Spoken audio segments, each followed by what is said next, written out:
Mari kita story of my life lagi, edisi diomelin bapak-bapak. Kejadian pertama, jadi beberapa hari yang lalu itu gue sempat pengen treatment ke klinik kecantikan. Cuma itu posisinya udah zuhur dan gue belum sholat zuhur dan gue nggak bawa mukena. Gue tuh takutnya kalau misalnya gue langsung ke tempat kliniknya di situ nggak disediain mukena. Jadi akhirnya gue bilang ke teman gue, nanti kalau ada musola atau masjid kita berhenti dulu sholat dulu ya. Gak lama gue ngomong kita lewatin musola yang cukup gede. Akhirnya kita berhenti, depan musola itu ada 3 bapak-bapak lagi duduk dan lagi ngobrol. Nah gue sebagai orang pendatang baru yang kagak tahu seluk-beluk ini musola, gue nanya lah nih kan ke bapak-bapak ini. Yang mau gue tanyain ke bapak-bapak ini adalah di mana tempat untuk sholat perempuan, karena gue tidak melihat ada perempuan di sekitar situ. Dan kalau gue lihat di bagian bawah itu kayak untuk tempat laki-laki doang. Gue mikirnya cewek itu di atas, tapi di atas itu gelap, jadi kayak agak ragu gitu gue kalau misalnya tiba-tiba nyelonong langsung ke atas. Kira gue tanya ke bapak-bapak ini, tapi belum selesai gue ngomong, gue udah dipotong sama satu bapak-bapak. Pak maaf mau tanya, untuk bagian perempuan langsung dipotong. Oh itu tuh lurus aja lurus. Gue pikir nih bapak-bapak nangkep maksud gue, yaitu bagian perempuan sholatnya di mana.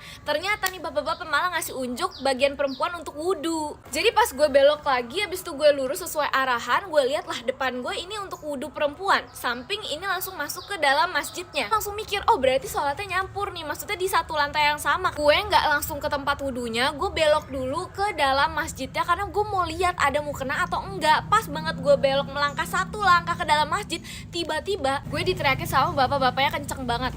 Bukan di situ, lurus. Kenapa jadi belok sih? Aduh.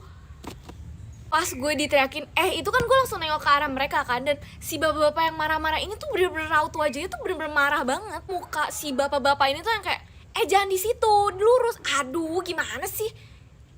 Gue yang tadi mau klarifikasi, mau bilang maksud saya tempat sholatnya pak, itu gak jadi ngomong karena gue udah kesel duluan dan bete.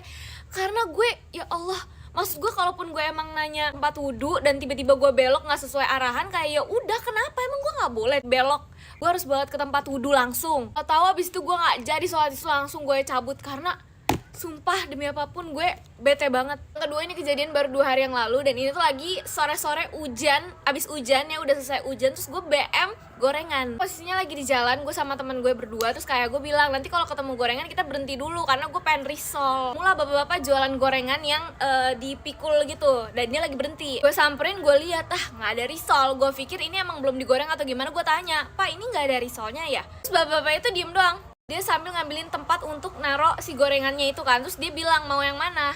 Terus gue tanya lagi, ini nggak ada risol ya pak? Pertanyaan gue gak dijawab. Terus si bapaknya langsung jawab, nggak ada.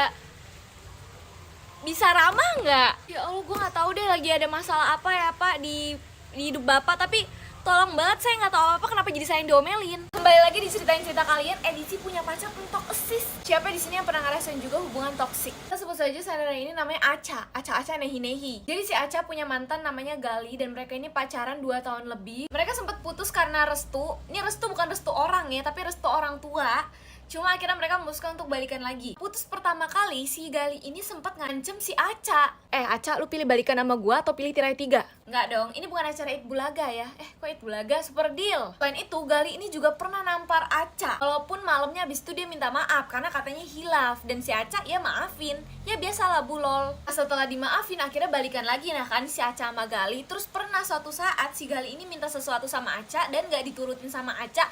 Terus dia tiba-tiba nyekek si Aca. Sejak itu si Gali ini mulai berani untuk berbuat kasar yang lebih lagi ke Aca. Sampai akhirnya si Aca memutuskan untuk melambaikan tangan ke kamera, alias gak kuat. Dia benar-benar putus sama Gali. Setelah dia putus dari Gali, terus beberapa saat kemudian si Aca ini pacaran sama teman sekelasnya namanya Gafran. Si Gali gak terima, dia datang ke sekolahnya langsung mau ngajak ribut si Gafran. Gali ini ngomong ke Gafran kalau si Aca ini masih jadi ceweknya. Terus si Gafran iya aja lagi nih. Nih Gafran aturan, si Gafran tuh langsung bilang, emang iya Ca, lu masih ceweknya? Terus si Aca ntar kan bilang, kagak. Terus sekelas pada nyorakin deh tuh si Gali. Ya ngaku-ngaku gak dianggap ya, malu gue mah jadi lu. Kan malu tuh ntar si Gali akhirnya kan cabut pasti. Terus yang kedua kali si Gali ini masuk lagi ke sekolahnya Aca, bahkan ke kelasnya pas pelajaran mau dimulai karena mau nyerang si Gafran, kayaknya mau nonjok gitu kan. Terus mungkin akhirnya dilerai dan Aca masuk BK, akhirnya dipanggil tuh sama Gafran juga. Aca bener-bener malu banget karena anjir gue masuk BK perkara kayak beginian doang. 1, 2, 3, 4, 5. 5. Dan sekarang jam 22.45, mari kita unboxing. Kita mulai dari yang terkecil dulu. Ini semuanya gue beli sendiri ya, jadi ini nggak ada endorse-endorsean. Jadi sebenarnya gue udah tahu ini isinya apa. Ini adalah tempat gigi palsu, guys. Oh my god, gede banget. Gue cuma punya satu gigi palsu padahal. Gue naruh di sini kayak ngeri banget dibuang nggak sih? Ini kayak sampah gitu dibuang. Padahal ini adalah gigi palsu gue. Jangan sampai kebuang karena ini mahal. Tada. Oke. Next kita ke ini dulu deh. Ini adalah maskara. Jujur gue itu suka banget pakai maskara, tapi gue nggak tahu kenapa sampai sekarang gue tidak menemukan maskara yang enak dipakainya. Nah gue tuh nggak tahu nih ini salah maskaranya karena emang nggak cocok sama bulu mata gue, atau memang salah bulu mata gue karena udah banyak banget maskara yang gue coba tapi kurang nyaman. Kurang nyamannya tuh dimana kalau misalnya gue pakai maskara itu selalu bleber ke kelopak mata gue dan itu banyak banget. Terus juga suka ngegumpal gitu loh di bulu mata gue. Ini udah nggak tahu keberapa kalinya gue mencoba maskara lain karena keracunan orang katanya bagus, ini nggak bikin ngegumpal, ini bikin bulu mata lentik. Ya mari kita coba. Gemas banget, lucu banget bro. Aplikatornya ini kayaknya tidak akan membuat ngegumpal ya. Ini kok nggak fokus ya, ini hanya fokus kepada muka aku. Tahu aja yang cakep. Coba kita pakai di maskara, di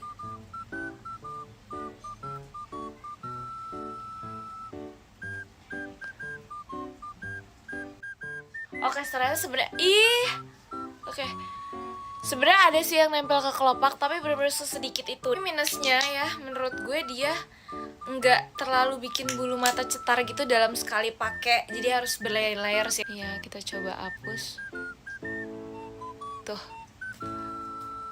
Dikit banget ya. Nah, kalau yang sebelah kiri gue emang bulu mata gue ini lebih jarang-jarang. Jadi wajar banget kalau dia tuh nempel ke kelopak mata, tapi benar-benar di bawah sini doang.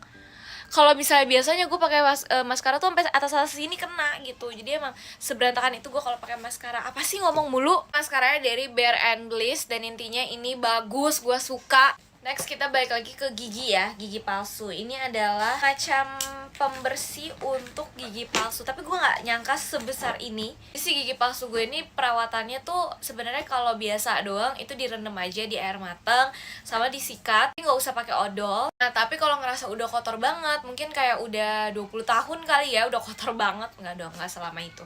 Ya pokoknya ngerasa udah kotor itu baru direndam pakai ini. Jadi itu tuh kayak ada obat pil gitu, nanti ditaruh di larutan air, habis itu ntar dia berbusa terus tinggal dimasukin gitu deh pokoknya. Tuh nanti kayak gini gitu. Ya gitu deh. Tapi karena gigi gue kan baru ya, belum kotor juga, jadi kapan-kapan aja kita akan simulasi menggunakan ini, nggak sekarang. Lanjut, ini adalah outer. Gue tuh lagi suka pakai outer batik gitu. Terus ini gue pembelian kedua. Ih gemes banget.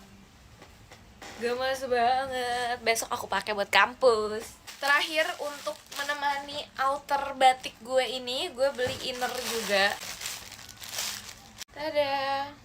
Tuh, ini lucu. Dia nggak ngepres di badan, jadi dia mau lu jadiin inner ataupun lu jadiin luaran biasa pakai ini doangan aja, terus lu kasih aksesoris aja udah cakep banget ya.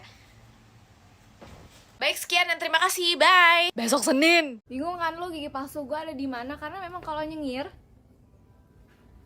kayak ada semua ya giginya, tapi kalau nah tuh situ bolong, jadi emang di bagian belakang. Kita akan simulasi pakai ini ya, mari kita pakai. Jadi ini kayaknya gimana sih, gue juga lupa lagi. Oh gini,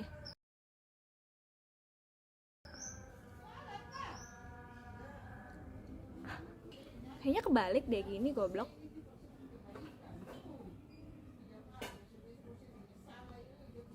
Hah, gini blok. Sorry guys, sorry.